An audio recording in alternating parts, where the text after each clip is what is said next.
لفظ استعمال کر رہا ہے تو طاق ٹھیلے استعمال کرے، یعنی 3 ہو 5 ہو 7 2 نہ، اس حدیث کا یہ مطلب ہے، یہ صحیح مطلب ہے نا کہ یہ اللہ کے نبی صلی اللہ علیہ وسلم نے فرمایا ہے۔ تو کہا وہ آدمی اپنے منمانی سمجھتا تھا تو اس لیے وہ ہمیشہ پیشاب کرنے کے بعد میں وطر فلیوتر کہ اللہ کے نبی نے فرمایا ہے کہ جو ہے پیشاب کرے اور ڈھیلا لے تو وطر پڑھے۔ فلیوتر کا مطلب ہے وطر۔ کہتے ہیں جب تم یہ نتیجہ کیوں ہوا؟ یہ نتیجہ اس لیے ہوا کہ تم مقلد نہیں ہو، تقلید تم نے نہیں، امام حنیفہ سے تم نے نہیں سیکھا، اس لیے تم یہ غلط راہوں پہ جا رہے۔ ہم نے کہا اللہ کی قسم میں اپنی گردن کاٹ کر تمہارے قدموں میں ڈال دوں گا، تم تاریخی طور پر کسی بھی زمانے میں اس طرح کا کوئی ایک سچا واقعہ ہمیں بیان کر دو کہ کسی اہل حدیث نے یہ حرکت کی۔ ایک جاہل گوار بھی یہ حرکت نہیں کر سکتا، واللہ تعالیٰ ایک جاہل گوار بھی یہ حرکت کر سکتا ہے۔ لیکن میں عرض یہ تو ایک بھی سیکنڈ قصے اس طرح سے حدیثوں کا مذاق اڑاتے ہیں، تمسخر اڑاتے ہیں، امت کے اندر شکوک و شبہات پیدا کرتے ہیں، چیزیں اور کہانیاں کر کے امت کو حدیث و قرآن سے متنفر کرنے کی جد و جہد کرتے ہیں۔ تو میرے عزیزو کبھی حدیث و سنت کے مابین عقلی تقسیم کر کے کہ حدیث الگ ہے سنت الگ ہے، حدیث الگ ہے سنت الگ ہے۔ حدیث پہ چلو گے تو حدیث پر چلنا مثل حدیث پر چلنا آگ کے اوپر چلنے کے بعد ہے۔ حدیث پر چلنا ایسے ہی ہے جیسے آگ پر چلنا، اعوذ باللہ۔ اور یہ حدیث و سنت کا فرق بیان کرتے ہیں کہ حدیث یہ ہے اور سنت یہ، حالانکہ حدیث و سنت میں کوئی فرق نہیں۔ محدثین کے ہاں اور یہ تقسیم یوں ہوئی اس لیے ہوئی کہ انہوں نے اپنی منمانی، اپنی طبیعت اور تعصب کو بیچ میں لایا تو انہوں نے حدیث و سنت کو دخل حدیث و سنت کے نام فرق کیا، حالانکہ محدثین کے ہاں حدیث و سنت میں کوئی فرق نہیں۔ حدیث بھی وہی ہے، سنت بھی وہی ہے، یہ ان کی اپنے دماغی اپج ہے، یہ ان کی اپنی خانہ ساز تقسیم ہے۔ المہم کبھی کبھی اہل حدیثوں پر کبھی کیا کہ اکثر و بیشتر غلط قسم کی تہمتیں اور الزامات لگا کر کے ان کو بدنام کرتے ہیں۔ کبھی کتب احادیث صحیحہ مثلا بخاری ہے، مسلم ہے، ان کے اندر شکوک پیدا کرتے ہیں کہ دیکھو اس کے اندر بھی ضعیف روایتیں ہیں، ارے بخاری کے اندر بھی جھوٹی حدیثیں ہیں، تم بخاری پڑھتے ہو، بخاری کی حدیثوں پہ عمل کرتے ہو تو کیا تم بخاری کے مقلد نہیں ہو؟ ان سے کہو بخاری نے یہ بتلاؤ بخاری نے اپنی بھی بات کوئی لکھی ہے؟ ہم بخاری کے مقلد اس وقت ہوتے جب بخاری کی بات کے اوپر عمل کرتے، لیکن ہم بخاری جو بخاری نے لکھی ہے ہمیں کوئی بتلائے دنیا کا کوئی ہوش مند آدمی کہ بخاری نے اللہ کے رسول کے سوا کوئی اور بھی بات اس کے اندر لکھی۔ امام بخاری نے عن فلاں عن فلاں عن فلاں عن فلاں عن رسول اللہ صلی اللہ علیہ وسلم، امام بخاری نے محمد الرسول اللہ صلی اللہ علیہ وسلم کی باتیں لکھی ہیں تو ہم محمد الرسول اللہ صلی اللہ علیہ وسلم کی باتوں کو مانتے ہیں، عمل کرتے ہیں، نہ کہ بخاری کی تقلید کرتے ہیں۔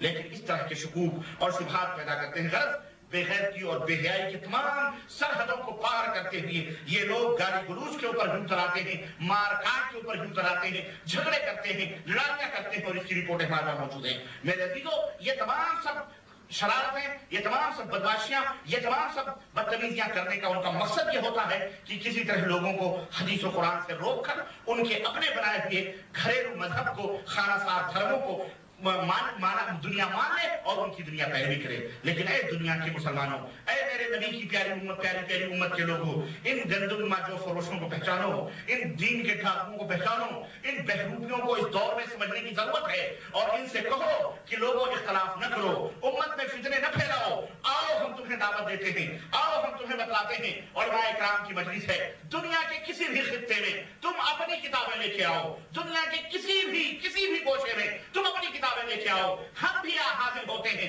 آؤ اختلافات ختم کر لیتے ہیں اور ہم تمہیں چیلنج کرتے ہیں کہ کوئی ایک مسئلہ، اللہ کی قسم ہے، کوئی ایک مسئلہ جو قرآن و سنت کے خلاف ہو، جو حدیث کے خلاف ہو، قرآن کے خلاف ہو، تم ہمارا بتلا دو، رب کعبہ کی قسم ہے صبح کا سورج بعد میں نکلے گا، ہم اپنے اس مذہب سے، اپنے اس عمل سے توبہ پہلے کریں گے۔ آؤ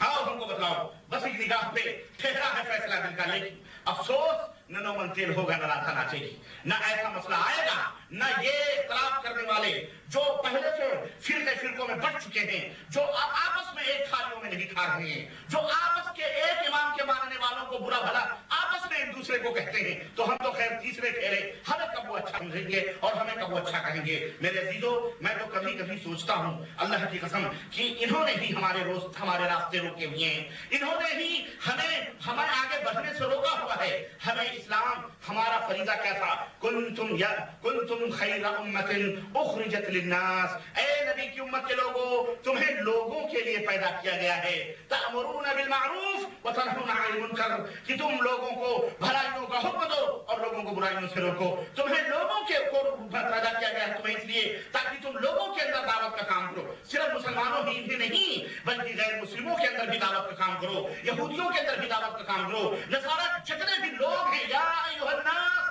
اے دنیا کے لوگوں، کسی بھی دھرم، کسی بھی ریلیجن، کسی بھی مذہب کے ماننے والے ہیں، غیر مسلمین ہیں، ہمیں اس لیے پیدا کیا گیا تھا کہ ہم ان کے درمیان بھلائیوں کا حکم دیں، ہم انہیں ظلم و زیادتی سے روکیں، ہم انہیں اسلام کی دعوت پیش کریں، ہم انہیں اسلام کی سچی تعلیمات کو ان کے سامنے رکھیں، ہم اسلام کی شمع لے کر ظلمت قدوں تک پہنچیں۔ ہمیں اپنے برادران وطن جو آج ہمارے لیے کانٹا بن چکے ہیں، جو سوکھ چکے ہیں، جنہیں نرم کرنا اور جنہیں پگھلانا، جنہیں اپنا بنانا ہمارا شیوا تھا، آج ہم نے ان کو جب ترک کر دیا، آج جب ہم نے انہیں چھوڑ دیا تو آج ہمارے لیے وہ ببول کے کانٹے بن چکے ہیں اور جگہ جگہ فتنہ و فساد کرتے ہیں اور ہمیں قتل و خون کا نشانہ بناتے ہیں، فساد فتنہ و فساد پیدا کر کے ہمارے بیوی بچوں کو زندہ جلاتے ہیں، ہمارے گھروں کو لوٹتے ہیں اور حیوان میں تو بربریت کا ننگا ناچ ناچتے ہیں۔ ہمیں کیوں؟ اس کی وجہ یہ ہے کہ ہم نے انہیں دعوت دینا چھوڑ دیا۔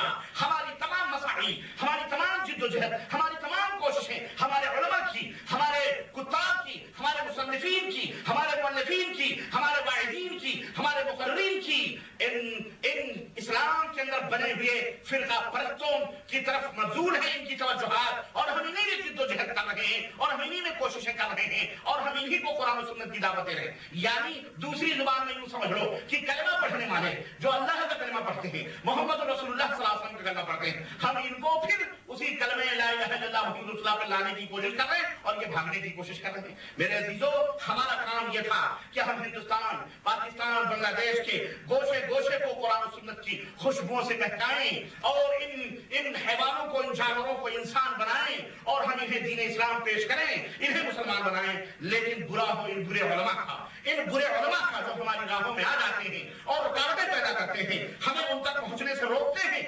یہ بلحوث اور یہ دنیا پرست مولوی ہمیں ان تک نہیں پہنچنے دیتا ہے، امت کے اندر انتشار پیدا کر کے اپنا مدرسہ، اپنا دارالعلوم، اپنا پیٹ، اپنا جہنم پالنے کی کوشش کرتا ہے۔ لیکن اے نبی کی پیاری پیاری امت کے لوگوں، تمہیں بھی اللہ نے دماغ دیا ہے، تمہیں بھی اللہ نے سمجھ دی ہے، تم اتنے بدھو نہیں ہو۔ یہ بتاؤ، قرآن کریم کو مانتے ہو کہ نہیں مانتے ہو؟ اپنے نبی کے فرمان کو مانتے ہو کہ نہیں مانتے ہو؟ پھر جب تمہارے سامنے قرآن و سنت کا منہج پیش کیا جاتا ہے، قرآن و سنت کی دعوت پیش کی جاتی ہے، تو تم کہاں بھٹک جاتے ہو، کہاں چلے جاتے ہو؟ یہ بتاؤ، اللہ تعالیٰ نے فرمایا ہے کہ ہم 400 برس کے بعد میں یا 200 برس کے بعد میں یا 100 برس کے بعد میں یا اپنے نبی کے بعد میں ہم چار امام بھیجیں گے، وہ ون بائی ون، اور تم ان میں سے ایک ایک کو بانٹ لینا اور ان میں سے ایک ایک کی تقلید کرنا، ایک ایک کے پیچھے چلنا، ان کے ناموں کے مذہب بدلنا۔ بتاؤ، اللہ نے فرمایا ہے کہیں قرآن کریم میں؟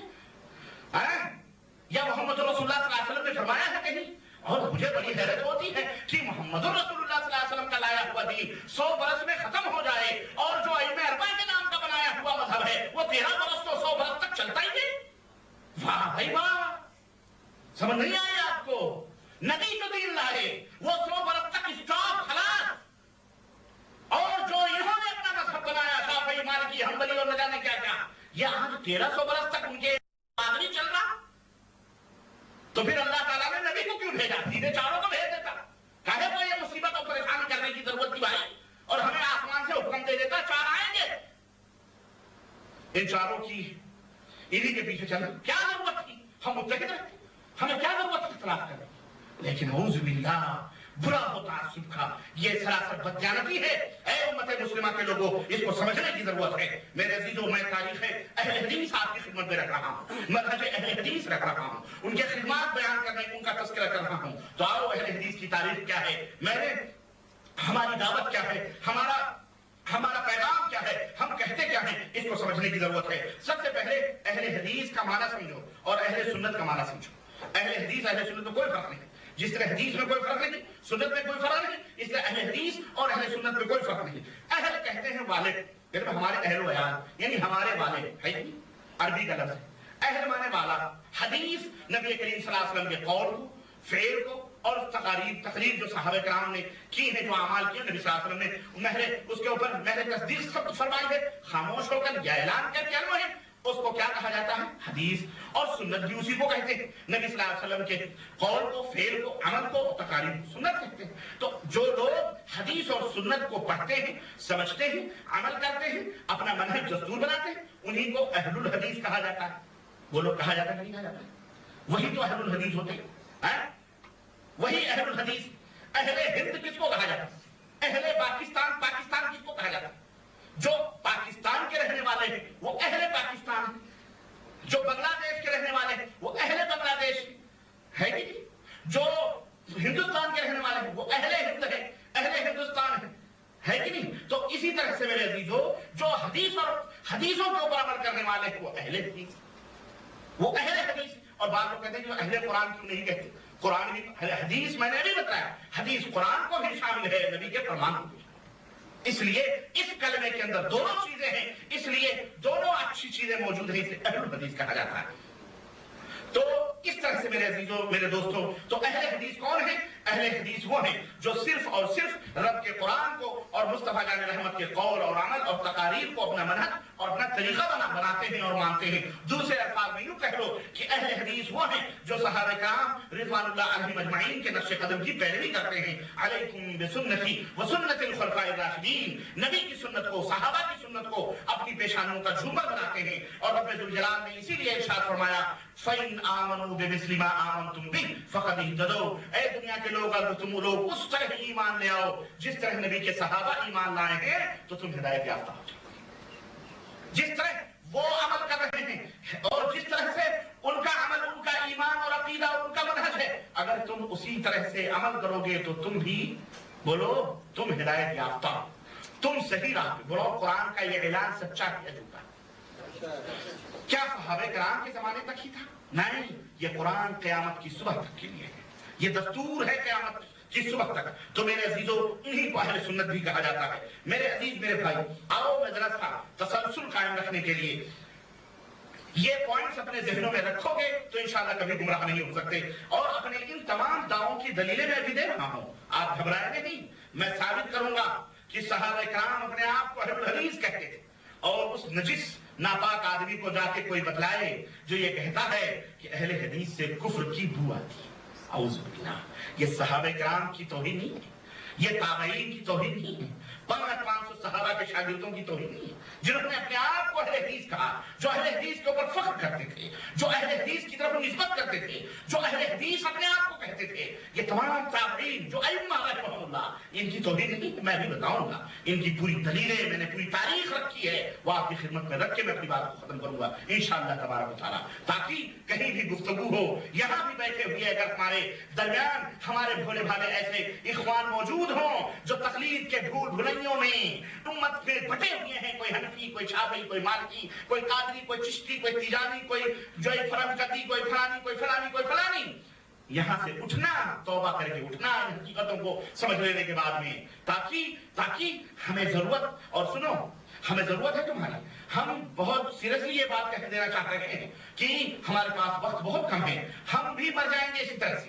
ہمارے سے پہلے جو علماء ہیں، ہماری مسلمانوں کی اصلاح کر کے وہ بیچارے مر گئے، وہ مر گئے، چلے گئے، اور جن کو سدھرنا تھا سدھرے، جو نہیں سدھرے نہیں سدھرے. لیکن اب ہماری منزل تم بعد میں ہوگے.